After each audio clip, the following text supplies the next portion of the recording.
If you were anything like me and you're just thinking, I think we're gonna go ahead and change the weather now. Think we're gonna go ahead and get a little cooler. You got a home here. Welcome to the Go Show, celebrating all things outdoors in this beautiful outdoor playground of a state, nation, and world that we live in. Yeah, you get that vibe. You know, you get for me, it's when I get up in the morning and I open the garage. And it's like you get that little tinge of cool air, and you're like, oh, yeah, fall is here. And then Arizona goes, pow, here's 100 degrees again. Whoa, whoa, whoa, whoa, whoa, whoa, whoa, whoa. And Apple and any of those apps that had nothing about the clouds, humidity, wind, and drizzly we're getting right now and last night. So anyway, it is Arizona. Again, if you're new here, it's okay. If you don't like the weather, just wait till tomorrow. These weather patterns between scorching hot and super cold, and by super cold I mean high in the 60s in Arizona, super cold and super hot. The times in between then are like the Midwest, and that was always a Midwest saying. If you don't like the weather today, just wait till tomorrow. So things will change, and things will change that quickly, and things change rapidly. So welcome to the show. Thanks for hanging out. And starting your week with me. Yes, on Friday we had to have a pre-recorded show. Hope y'all spoke amongst yourselves. I had to get down to a lunch downtown. Again, I blame Queen Bee. It's okay. She's at a lunch right now. She is not going to hear this. I do blame Queen Bee for scheduling a lunch for noon on Friday, knowing that my show is on at noon on Fridays. But good, very, very good, good meeting with some very intelligent people that have law degrees, talking about our nonprofit, the Wildlife for Tomorrow Foundation. So it was good and it was worth it. And then, okay, baseball fans, I am, obviously, you all know I'm a Dodgers fan. And but this weekend I went to a game. I went to the D-backs Phillies game. And the tickets were given to Queen Bee and I by former your Arizona Game and Fish director, Ty Gray, and his wife, Jen. And his wife, Jen, has the connection. And she told me a couple of years ago, she goes, if you get us out of this, I was emceeing an event. She goes, if you get us out early, I'm going to hook you up with some baseball tickets. Like, okay, cool.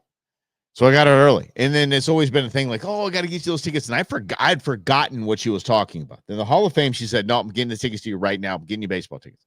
These weren't baseball tickets, y'all. These weren't baseball tickets. When he got there, the parking pass was, excuse me, right this way, sir. Everybody stop. Right this way, sir.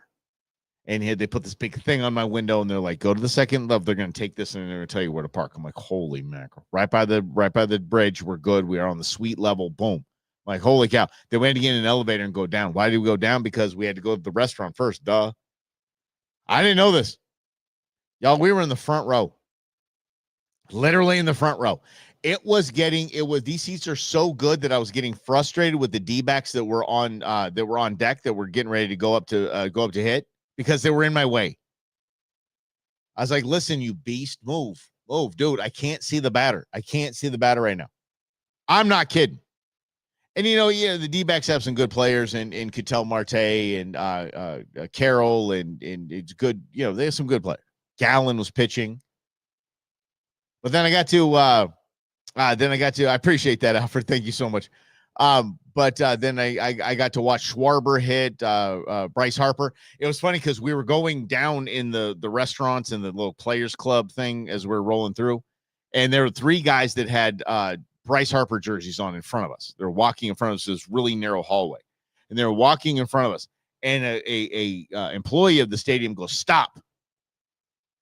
And so they stopped. So we stopped right behind them. Bryce Harper walked right in front of them. They were just, their chins were on the floor. I'm like, what are the odds? All three of them wearing the jersey. He walked right in front of them.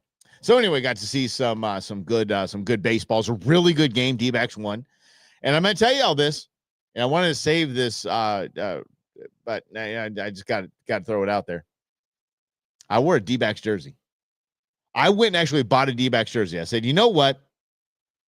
No, Mike, I'm not pre-recorded, buddy. That's why it says seriously, we're live this time.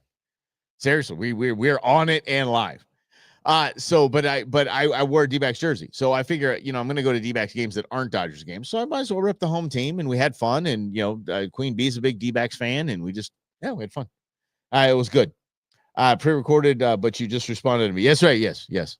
It says pre-recorded. What do you mean it says? Oh, holy mackerel. I didn't even notice that, you guys. How funny is that? Holy cow. Let me. Oh, God, that's funny. Here we go. I got this. Hang tight. I can fix this. Hold on. Okay, we got this. Here we go. How about that? Booyah! Just like that. Thank you. Holy cow. Yes, it just defaulted to that. That is so funny. Thank you. It's all lies, Mike. It's all lies. Oh my goodness sakes. But yeah, I would actually rather, it's so funny what a snob I am now. I'd rather sit a few rows back than the front row. There's a lot of busyness happening right there in the front row with people and players' families and the dudes that run around the stadium with the big giant, uniforms, costumes on, and they come to, it's just, there's a lot of hustle and bustle. It's very distracting, but it was fun. Oh my gosh, so cool to see the game like that. What up, Grizz? Yeah, so just cool to be in the front row, and again, I was getting annoyed. I'm like, okay, Cattell, can you move? Mr. Marte, excuse me, sir. Can you scooch just a scotch that way? Thanks, pal. Appreciate it. Just so I can see the batter. Appreciate you, man. And it was funny. It was kind of awkward too. Queen Bee kept taking video of it. Every time the ball boy would go out, the bat boy, ball boy, whatever, would take baseballs out to the umpire, because the umpires, they keep the ball. Foul ball. Here's another ball. Foul ball. Here's another ball. Every time he'd signal, like, give me 5 of them, the kid would run out. He had 2 sacks on both sides of his hip, and where he's putting the baseballs in. And right when he put them in, he'd give him a little ding, ding, ding, ding, ding. And I'm like, stop play. Hey, ump. Stop playing with your ball sack. Yeah. He would. Every time he put baseballs into the little sack, he would give him a little ding, ding, ding, ding, ding, just on the bottom there, a little 3-finger ringer. Yeah. I'm like, stop playing with your ball sack. There's kids here. Jeez, man. And dude was celebrating it. Yeah. Umpires. Do you know they make a deodorant for men's testicles? Do you guys know this? They make a deodorant. Yeah. It's called Umpire, actually. Which just kind of makes sense. It's good for foul balls. I'll show myself out. I'll show myself. Thank you for being here. The show about the outdoor. Yes. Yes. Oh man alive.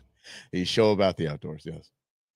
We did speak last week, and it was it ended in tragedy. That there was that was one of my dad's favorite jokes about it. That there was a manhunt going on, a search for 2 mid-20s. I think they're both 24, 25. Mid-20s hunters, elk hunters in Colorado. And the search was on, and there was this big ordeal. There was 56 teams, so there's like 150, 200 people out looking for him, a $10,000 reward.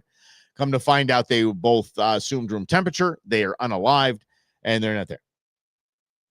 And crikey, that sucked. But I'm thinking foul play. Coroner's still going at it, because initially there's no signs of foul play. I love it when the media is so stupid that the media jumps on it. There's no signs of foul play. My ass. 2 20-something-year-old guys, experienced hunters, that when they found their truck on the trailhead, it had all of their gear in it. They just went on, just a little hike together. My assets. I don't even go in. We don't glass. We don't even go scouting without our gear. Oh, experienced hunters that came from out of state, and magically they both died of inclement weather. BS. I'm sorry. I'm not buying it. Queen Bee told me that she was she saw that Jussie Smollett documentary. She believes after seeing the documentary, the guy is actually telling the truth. So I don't believe anything now. Nothing. And when you say 2 20-year-old good shape dudes or good looking guys, 25 years old, they go out without any gear, whether scouting, whatever it is, and they get caught in the weather and they die. No. Sorry. I'm not buying it. So I'm not buying into what the original media reports are, that there was no foul play or no signs of foul play. There might not have been signs, but dude, let's put the pieces together, right? It's like that Jussie Smollett thing. Okay, maybe some dudes did attack him, But you're telling me the story that you're going out negative 14 degrees in Chicago in a blizzard, the biggest blizzard they've had in decades, at 2 a.m. to get a Subway sandwich. No. I'm not believing any of it. Sorry, I don't believe that. I don't believe that without these guys were either up to something nefarious or it was some sort of, just time to die kind of thing when they leave the truck with none of their gear to go scouting in the air. No. All of their gear was left in the truck at the trailhead. No, thank you. No, thank you. And then how far you got to be that stupid? If you're going to say, just go, something happened, man. These guys aren't stupid. These guys obviously had the resources to hunt out of state, and you don't get resources like that being stupid. That's right. It wasn't even heat stroke, Alfred. They're talking about rain and snow, like sleet. Yeah, so it was just kind of weird. You've had 2 heat casualties at one time. No way. Oh, okay. It might have. I'm not saying, hey, Brendan, I'm not saying it was aliens, but it was aliens. Okay, no, obviously, it might have been a Squatch. Who knows? Might have been a Chupacabra. Who knows? Okay, but okay, so at the same time, with no gear, you see what I'm saying, Alfred? I'm not denying what you're saying. Alfred's saying that when he was in Iraq, that he lost 2 dudes to hypothermia, or which one was it, buddy? Hypothermia or heat stroke? Yeah. Anyway. Yeah. Oh, speaking of the belt around their neck, Mike, I mean, that's the same thing with Jussie Smollett. The cops show up 2 hours later and he's still got the noose around his neck. I'm like, nope. No.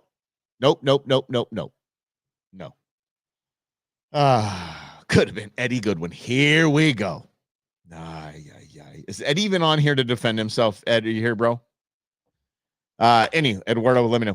Anyway, so, but yes, I'm not buying into this because today I see this article about man uses sacred indigenous secrets to survive in the wilderness. I'm like, here we go. No, he didn't. This dude, old, out of shape. Let's talk about this here. Let's go. Come on, computer. Lost, and are you ready for this, Alfred? Lost hypothermic hunter rescued in Colorado over the weekend did these indigenous things, according to the crew that found him. Indigenous, and he said they're both ingenious and indigenous. Okay, here we go. The hunter, whose name was not released, told officials he was lost, he was hypothermic, and could no longer walk. Okay. Passing thunderstorms and snow showers soaked his clothing, and he reported that he had wrapped himself in an emergency blanket and a plastic tarp. How is that both indigenous and ingenious? Anyone? It's what it's there for. Okay, here we go. At 9:18 p.m., sheriff's office did blah, blah, blah, blah, blah, blah. Here's what he did. The survivor had used a Mylar rescue blanket. That's what you're supposed to do. And a tarp to improvise a sleeping bag.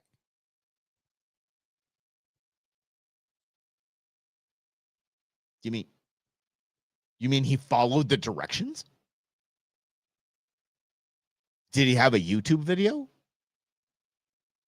Ingenious this guy is. Holy, who would have thought? To wrap yourself up like a burrito in a Mylar emergency blanket. Wow. He also used his cloth game bags as insulation. Okay. I'll give that a step up from you just wrapped yourself in the emergency blanket. I'll give you a step up on now. Okay. Wisely, he removed his wet clothing. Again, I'll give you just a tiny step up because duh. This is so funny. This is not a story of survival. They're just desperate. Media is so desperate for these stories. He wisely removed his wet clothing, replacing it with extra dry clothes from his backpack. This is not a story of survival. Rescuers used chemical heat packs to rewarm the hunter, offered him hydration, nutrition, electrolyte replacement, and some dry wool socks. This is not the entire operation took a whole 7 hours.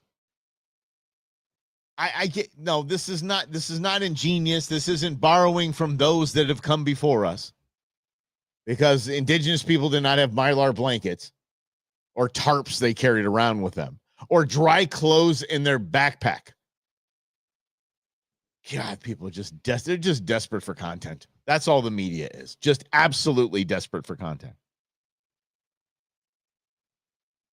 Nice. See, you always you put an Archer reference down there. You're always going to, yes, always.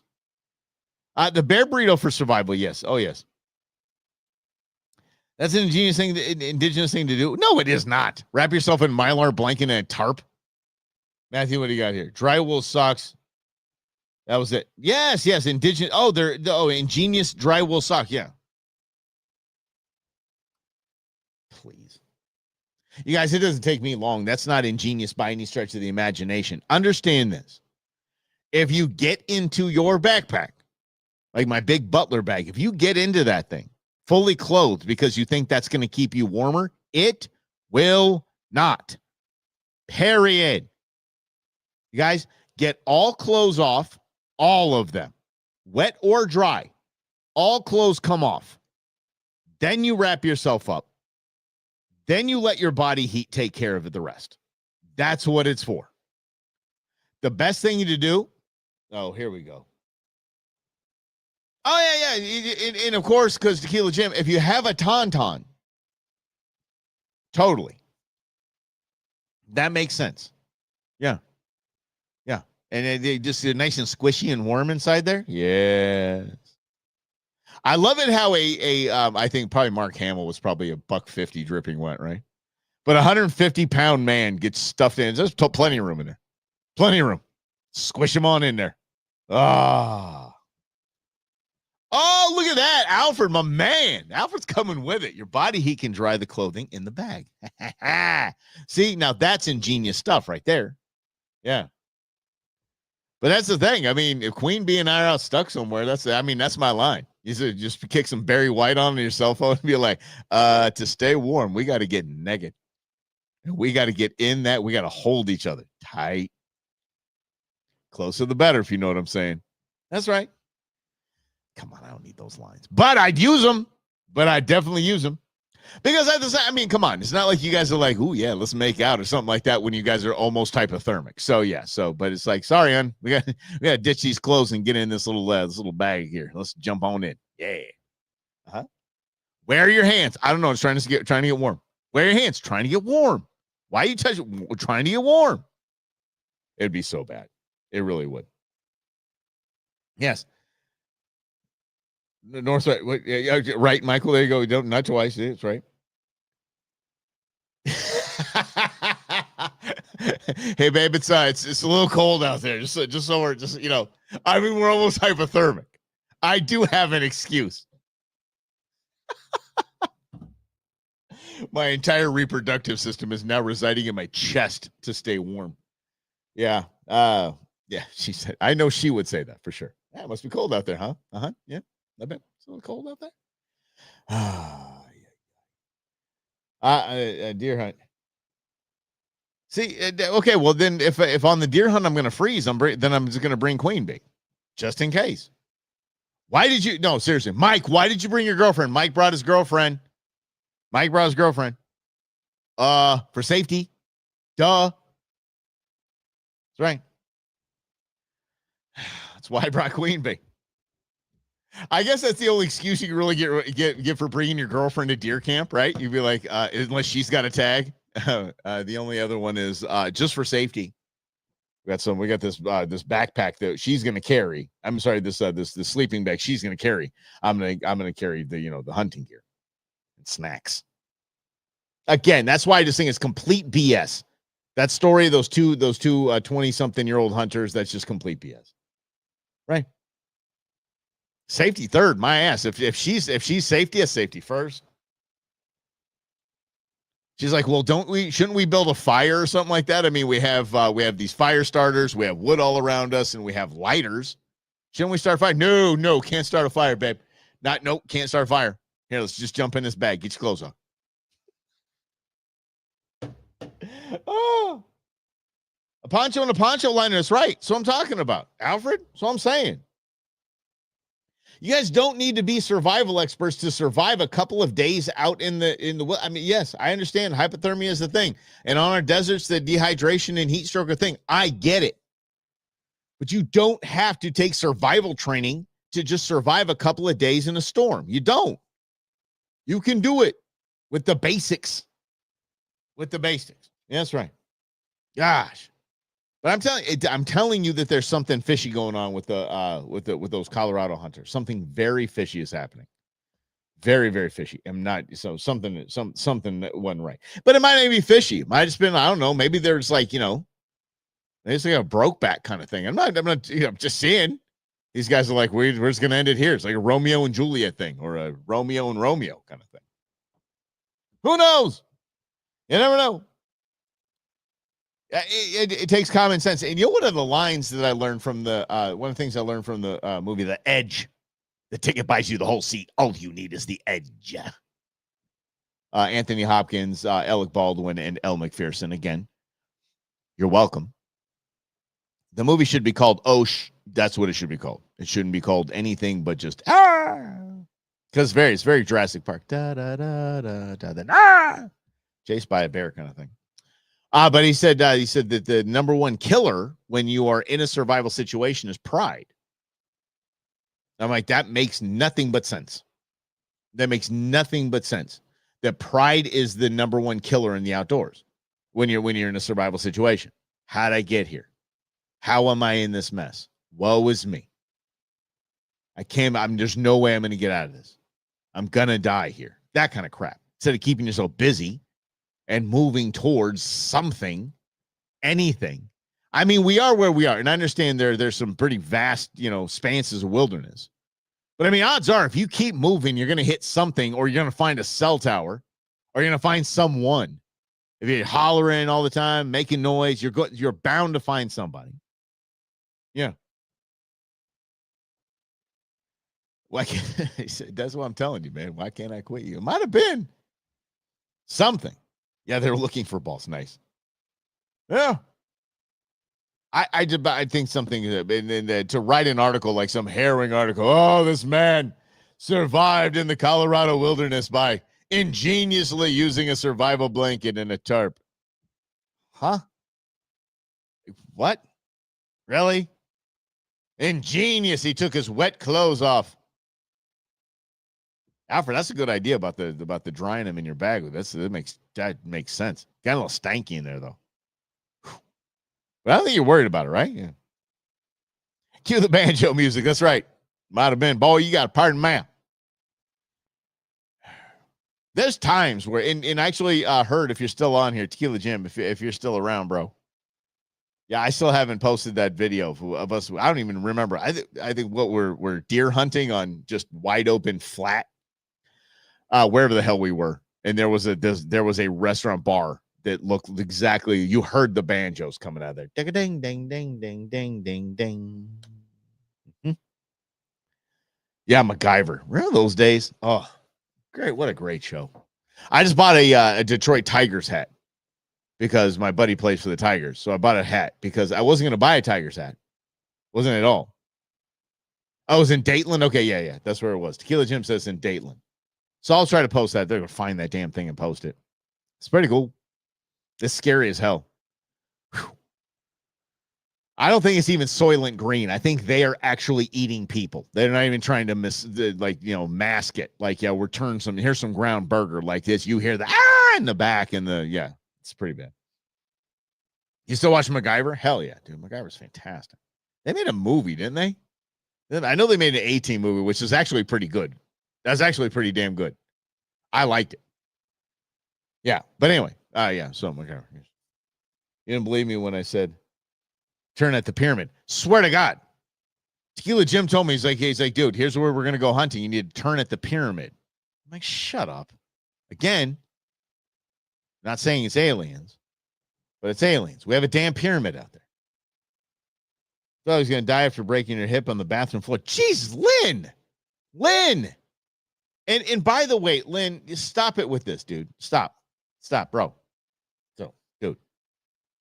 Yeah, and you wrap the shower curtain, see, then you survive. Anyway, yeah, dude, seriously, stop. And by the way, we've already talked about this. When you break something or you do something like that, Lynn, it was an MMA fight. It was an MMA fight, and the dude just caught you with one, man. He just caught you sleeping, you let your guard down, and bam, just smacked your hip. Yeah, you didn't fall in the bathroom tile, my man. Hi, get the story right, man. You can pick up chicks like that. I stuffed grass and tree leaves into my bag. Yes. I learned that from Bear Grylls. And don't. I know everybody's like, oh, Bear Grylls is a show pony, this and that. You know what?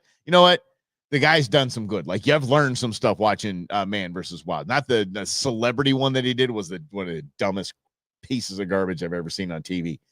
But Bear Grylls actually, taught some stuff, and it's fantastic. I think he did a lot of good. I really did. Oh no, he's not a real survivalist. Okay, more of a badass than I am. Tell you that much. Oh, he had a camera crew there to help him. Yeah, he did, and yet he still taught people things because he was a real life combat veteran that learned some things through his training. Yeah. Oh, okay. See, Jim. Okay, Tequila Jim is not dumb. I'll just put it that way. He's going to teach us stuff. All right.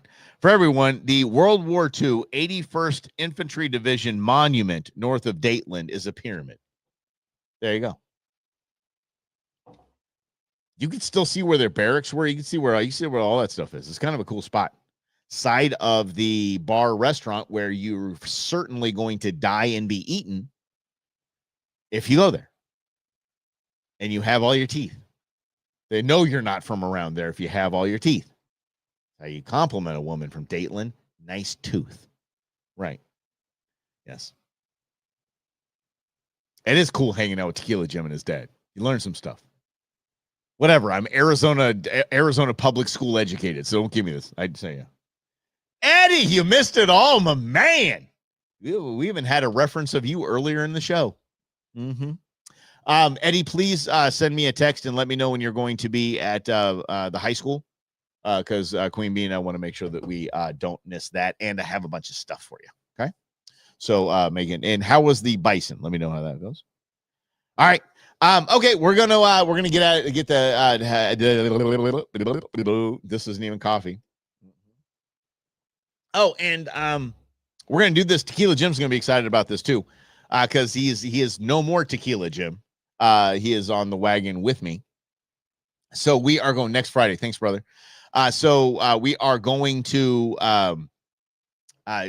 start some beer reviews right here, kind of brewmance style. We're just going to do it right here in the Go Show. It's going to be all of the NA beers because apparently there's a lot of them.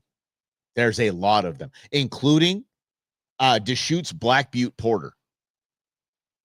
Yes. And if I can just convince our pals up at Mother Road to make a Tower Station and a Lost Highway NA, I will say straight to the top, you guys win. Haven't even tried it yet. You guys win. Please do it. All right. You guys are the best. Thanks for hanging out. And we'll do this mañana right here on the Go Show. Celebrating all things outdoors in this beautiful outdoor playground of a state, nation, and world that we live in. Have a great rest.